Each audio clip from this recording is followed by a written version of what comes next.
welcome in to the second edition of our COVID-19 Returning to Fairleigh Dickinson University Roundtable. We are the Equinox. I am the editor-in-chief, Elizabeth Scalzo. You all probably know me as Elle. So getting right into it, our topic for tonight is health and safety, and this topic really ranges from a lot of different aspects of not only needing to know information about laws and guidelines from the CDC, but also different aspects of going back to campus. So we have our experts with us on each of the following topics. So we're going to start off with Sanal with the CDC guidelines and any federal guidelines that there is referring to going back to a college campus. Hi, my name is Sonal, and I'm a staff writer for the FDU Equinox. The transition to on-campus life will not be easy. Fortunately, the CDC has some guidelines for IHE, which stands for Institutions for Higher Education. Before implementing CDC guidelines and campus routines, it may be helpful to understand the settings that the CDC describes. It may also be helpful to know which setting applies to FDU. The CDC has two different types of settings: IHE general settings and IHE on-campus settings. The IHE general settings are lowest risk, more risk, and highest risk settings. Lowest risk is when all classes and activities are virtual. FDU is implementing lowest risk settings in the spring semester. More risk settings is when there are smaller classes and may include class structures that are partially in person and partially online. For the fall 2020 semester, FDU is implementing more risk settings by holding classes virtually online for 3 weeks and in person for the remainder of the semester. The highest risk settings is when there are full-size in-person classes and events. To our knowledge, FDU is not yet implementing the highest risk settings. The IHE on-campus settings include lowest risk, more risk, and highest risk settings. In lowest risk settings, residence halls, dining halls, and common areas are completely closed. FDU implemented and is still implementing lowest risk settings throughout summer 2020. In more risk settings, residence halls are open at limited occupancy and dining halls and common areas are completely closed. In highest risk settings, residence halls, common areas, and dining areas are open at full capacity.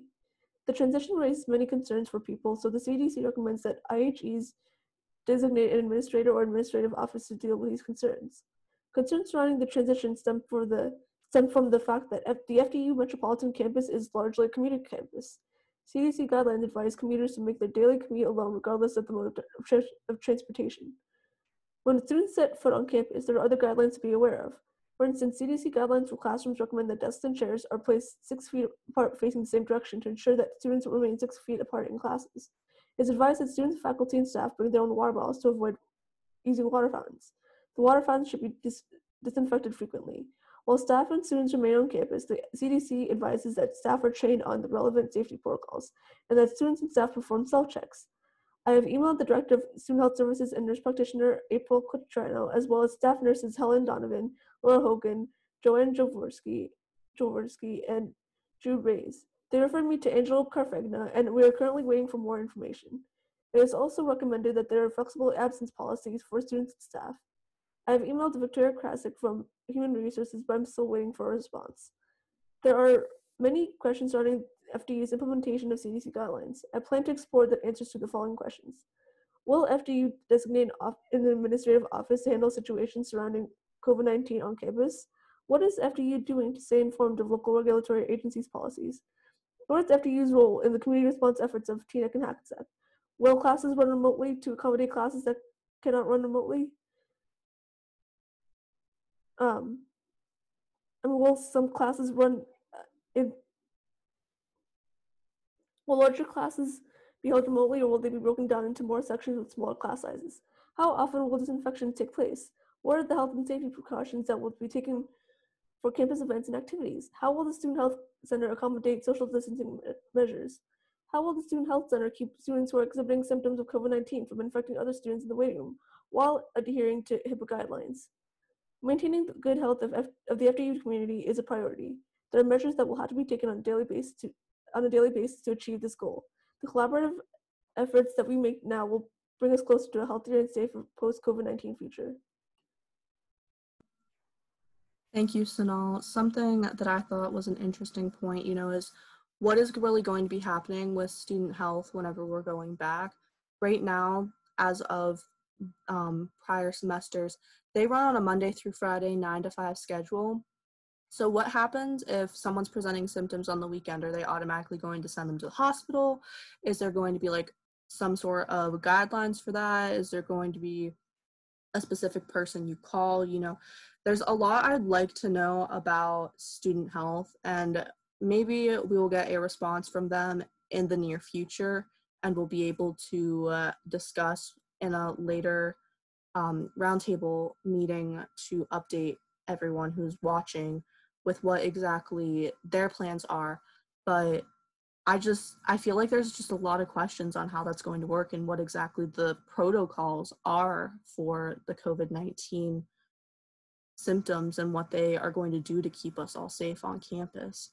So moving on from the CDC guidelines, there also have been a lot of state laws and precautions with like reopening New Jersey and everything. And that has come from the governor. So our expert on that area is Ms. Joanna. So if you would like to tell everyone about the state initiatives for the coronavirus and returning to FDU. Thank you, Elle. I am Joanna Marino, the news editor for the Equinox. As you all know, both a public health safety emergency and a state of emergency was declared in New Jersey by Governor Phil Murphy on March 9, 2020. This was otherwise known as the Executive Order Number 107 and is disclosed to all public institutions and events, including restaurants, theaters, and even schools, in order to mitigate the spread of COVID-19. New Jersey has been on lockdown for over 3 months, and the people are getting increasingly more antsy for things to go back to normal. Yet, it may not be that simple. Governor Phil Murphy announced back in April 27 the 6-point strategy for reopening the state, which are sustained reductions, expanding testing, robust contact tracing, safe places for isolation, an economic restart, and resiliency of the state. Using the above markers, a reopening plan was created in the form of stages ranging from maximum restrictions to a new normal. The governor expected that as of June 15, last Monday, New Jersey will enter stage 2, where additional activities and businesses are allowed to resume with safeguards. As expected, an order went into effect to allow libraries and venues such as restaurants and recreational facilities to open, as long as they follow certain guidelines, including additional sanitation requirements and establishing hours for operation for high-risk peoples, all defined by the CDC. Plans for reopening schools, however, were not defined in this recent administrative order. While this is only a first step, what should be expected of universities such as FDU? CBS News did a segment on 60 Minutes on how the University of North Carolina is preparing to reopen for the fall. It is the first public university to open in America, and it was among the first universities that recently announced a plan. UNC will adopt the same hybrid structure as FDU did, starting early and ending before Thanksgiving break to stay ahead of the potential second wave that is predicted to happen in late November to December. Their lecture classes will shrink in size to reduce density, and regular disinfecting will occur in athletic facilities, classrooms, and dorms. Clusters of students are discouraged and will be asked to disperse if seen publicly. For in-person classes, UNC will have both students and professors keep their masks on, in addition to distancing. In order to achieve some normalcy, students are also being asked to be socially responsible enough to abide by the rules put in place by their respective universities. But this is the case for one university. Procedures have yet to be revealed for FDU. It is still unclear how safety procedures will affect our class sizes or the quality of our education. Back to you, Elle. Thank you, Joanna. I feel like there's so many things that are up in the air because we really don't know. This is when they're predicting the second wave to come is late November, early December, but we really don't know. This is a new virus.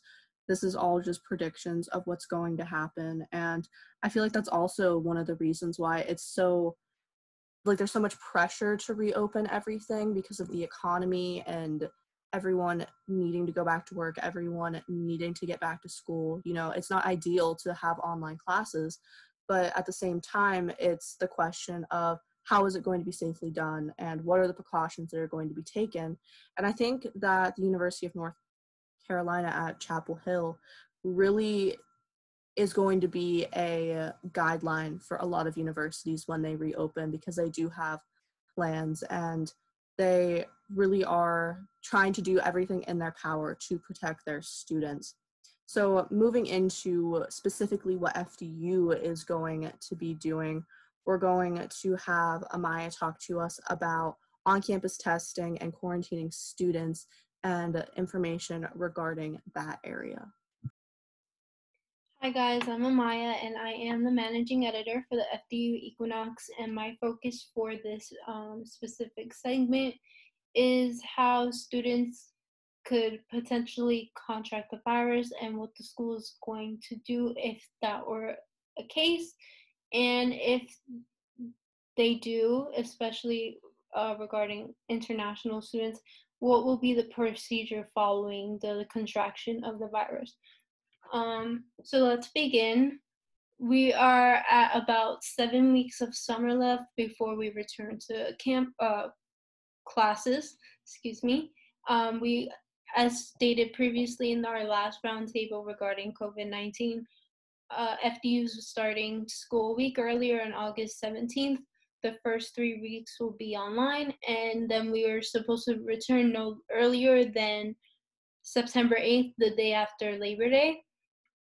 So the main question here is, what is FDU doing actually? Like, what do they plan to do? We have not heard anything as a student body regarding what FDU plans to do besides, you know, what we're doing as far as taking courses, which would be first 2 weeks online, the rest of the semester potentially on campus.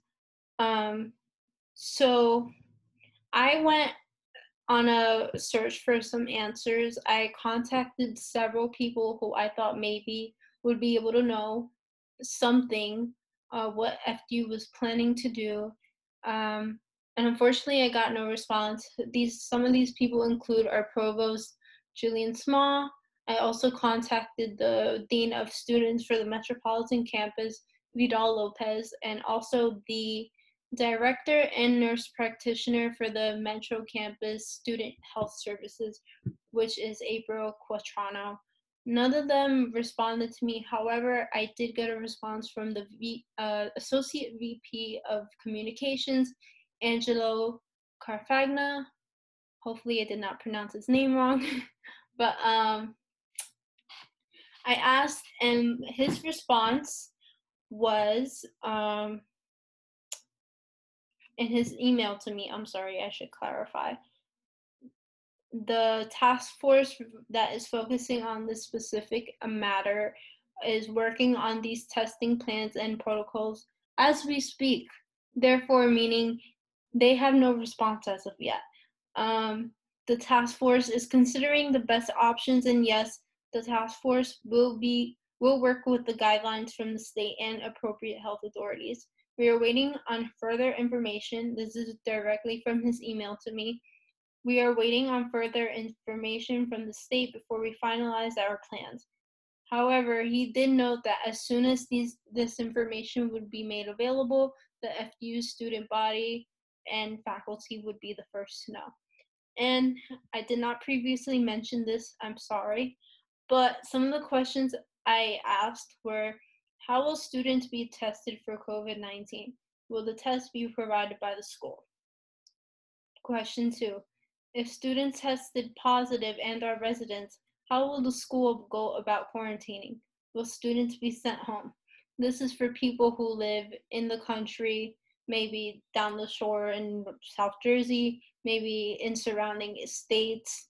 But the main concern here is for students who are international students, We do have a lot of those, and that makes a large amount of this Metro student body. So that's a very big question. What are they going to do for international students? To briefly mention, recently, two Linden buildings, in which usually, I want to say, I could be wrong, so someone can correct me if I'm wrong. Usually maybe sophomores and freshmen live in, but Linden's 4 and 5 are currently vacant due to renovations according to the school. However, there has been no further information about that. So the question is there a possibility that they will offer a space for quarantining for those specific students? The Lindens are typically used for underclassmen housing for freshmen. However, Linden 3 is for upperclassmen, and then Linden 6 is year-round housing. I do not have information on what Lindens 4 and 5 were previously, but I do know that Linden 1 and 2 and then 7 and 8 are all freshman dorming, freshman only dorming, except for the RAs, obviously because they have to be upperclassmen. And I thought that it was really interesting that during the CBS special that Joanna mentioned, the University of North Carolina at Chapel Hill is actually dedicating 2 entire dorm buildings to quarantining sites for students. And I kind of want to open this part up as more of a discussion with everyone on the call right now, because, you know, especially for residents, it's a big concern because one, you at least have a roommate. Even if you live in North Point, you usually at least have a roommate unless you have a single for some reason. And then 2, if you aren't living in North Point, the Lindens for the freshmen or any upperclassmen who do live there, there's 6 people to a suite typically. So if one person gets tested for COVID, is the entire suite that, like, they get tested and they test positive for COVID-19, then is the entire suite going to have to move to another dorm and be quarantined together because they don't want to take the chance of anyone else possibly contracting it, because they do have common areas. You know, there is a bathroom in the Lindens that is shared in the suite. It has 2 stalls, 1 shower, 2 sinks. And there also are lounges in the Lindens, as well as the courts also have shared bathroom facilities. They are 2-person, some singles, and then some triples in the courts. So there are bathroom facilities that are shared, and then the courts that have a kitchen also share that area, and they share lounge areas. So in that case, do they have to quarantine the whole building for the courts because they all share spaces? It's just a very interesting question of like what areas are going to be open to students in the dorm buildings. I don't know if anyone else has any thoughts on that, but it's something I'm wondering, especially with like the courts that their lounge areas are very open. Amaya, yes, you have. I also wanted to pose the question, commonly speaking, our school does have a lot of common areas that are very popular for our campus, including obviously the dining areas, student union building has a lot of areas where you can sit and hang out, such as the nightclub, the main lobby, Riverside Cafe, even though we will be going into that in our next roundtable. What, like, are they going to limit the occupancy? Are they going to completely close these areas? These are questions we have because, for example, I mean, I'm sure everybody here can agree that we all want to go back on campus and feel that somewhat, even though things are obviously going to be changing, that environment of actually being on campus. But are they going to limit all of that? Are they going to completely shut it down, especially for the major student body that are commuters who spend a lot of time on campus in these common areas? Like, the question is, how are they going to control all that? Yes, and later in the segment when we do talk about occupancy limits in my subject area, I will be discussing that a lot, but I just want to know if anyone else on the call has anything to add in regards to, testing or just, what's happening in general as far as Amaya's subject area goes. If not, we will move on to Anthony with the disinfecting measures, which I know whenever we spoke in our first roundtable, we had a lot of questions regarding this because, there are only 15-minute periods between a lot of classes. And even though sometimes it's the same professor, what are you doing to assure that the students who come in, if someone sneezed on the desk, has the virus, someone touches it, touches their face, contracts the virus, how are you preventing that? So, Anthony, if you would like to go into the disinfecting portion. So, hello everyone, I'm Anthony. So I'm currently the sports editor at the FDU Equinox. So as Elle said, my focus is going to be on disinfection and other measures on campus to keep the school as clean as possible when we do go back to campus November 8th. So I reached out to public safety a couple of days back. They directed me to facilities because they didn't have no comment on any cleaning measures yet. So facilities went right to voicemail. Nobody picked up the phone. So I'm guessing they have their phone off the hook. So facilities did not call me back or anything with the voicemail as well. So overall, FDU has yet to announce any measures they have decided to implement for the upcoming semester to make students feel safe, a much cleaner environment, where the possibility of contracting COVID-19 is at an all-time low throughout the entire campus, with going to classrooms, dorms, buildings, cafeterias, and other buildings as well around campus. So like Elle said, Elle brought up the University of North Carolina, who they've decided to start face-to-face interaction for the fall with no online classes at all. So they will begin starting early, like as well as us, and students will be moving into their dorms in 7 weeks from now, and final then just before Thanksgiving, just like FDU will. So UNC says that they are following the specific protocol with everything. So the class is going to be downsized with disinfecting happening in the athletic facilities, dorms, and all the classrooms in the buildings. The students will also be required to wear a mask in the classroom as well as the professor, and the professor will keep some distance away from the students too. And those students are very kind of iffy on wearing masks in class. It may affect them in a certain way. People don't like sitting down wearing masks for a long time, but all our healthcare workers are wearing them all the time. So I don't think students should really complain about it, but we'll see what happens with that. As FDU, they're going to bring masks to school. We'll see what happens. So FDU, in their announcement for the 2020 fall semester, they stated that they will have protocols for testing, contact tracing, and isolation if necessary. Residence life and campus activities will be guided by public health requirements such as physical distancing and reduced density if warranted. And they will modify any campus environments like dining halls, Riverside, Tickets and Cafe, the sub as needed. So while it is too early to know particular details for many of these operations, they're out there everyone as we learn more information and tailor their programs and environments to the requirements accordingly. That was their statement they made when announcing our fall semester and being online for the first couple of weeks. So with the date getting closer for the start of the fall semester, we hope that FDU will make another announcement or two regarding safety and disinfection protocols once students return back to campus for face-to-face instruction.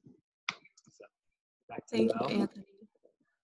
Moving right along, disinfecting and those types of cleaning measures also goes into protective measures for students, staff, and faculty, which we have Miss Nancy who worked on that area.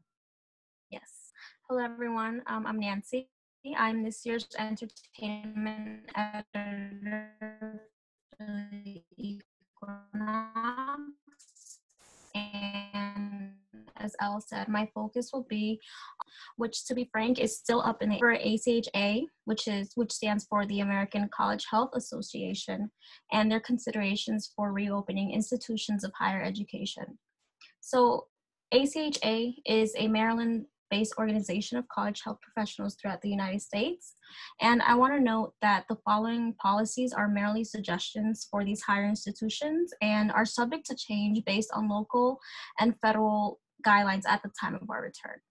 So suggestions for the workforce, beyond the, the very obvious ones of wearing a mask and contact tracing, I've handpicked a couple from a longer list of ways to protect workers, which will be linked down below in the description box. Number 1, avoid office gatherings, break rooms, and unnecessary visitors in the workplace. Number 2, conduct meetings electronically, even when working on campus. If meetings cannot be conducted virtually, keep participation of fewer than 10 participants. Number 3, stagger shifts to reduce the number of people in the workplace at the same time.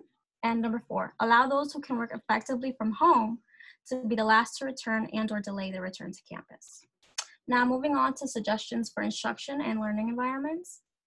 ACHA suggests the following. Number 1, prioritization of in-person instruction for courses with academic outcomes that cannot be measured or achieved virtually, such as performance, laboratory, and clinical experiences. Number 2, limitation of the number of attendees for in-person courses and sections, which should be limited to fewer than 30 participants. Number 3, consider creating multiple sections and shifts to reduce numbers. And number 4, availability of remote options to protect vulnerable populations. With all of these guidelines and strict policies that universities are being forced to employ, you can't help but wonder, is it really worth the risk? Can we count on everyone around us to do their part in upholding to these protective measures? Thank you. Thank you, Nancy. So finally, we're going to end with my topic, which is occupancy limits on campus. And I am just going to start with the facts. The average class size at FDU is 18 students. However, some larger core classes usually are about 22 students. So if the average class size is 18 students and each person needs a 6 square foot area for social distancing guidelines, that leaves us at a 684 square foot room for 18 students, and then 1 professor. And then for 22 students and 1 professor, we would need an 828 square foot room.